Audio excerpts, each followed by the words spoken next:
Well, good morning, ladies and gentlemen, and welcome to Grumman Pilot's YouTube channel, directly supporting the Grumman Pilots Association.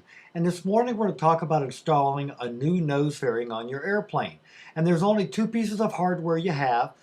You dismount them, you draw out the rivets, you bead blast them, you prime them, you paint them, and then you're at that point, you're all ready to take them and start test fitting the fit in the new fairing. And here we are. These are fiberglass fairings.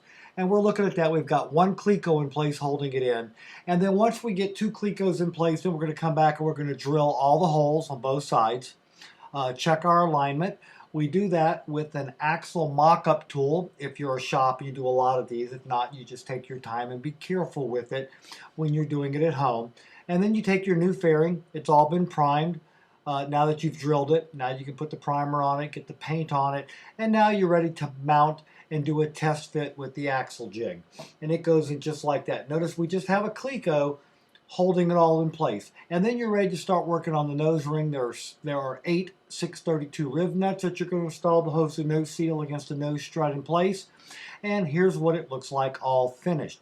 And that was after making a custom seal, and we have a video on that coming out very shortly. So that's what it takes to swap your nose fairing. It's the nose seal and the 2 brackets to hold everything together. We hope you found this informative. Thanks for watching, and have a good day flying your Grumman.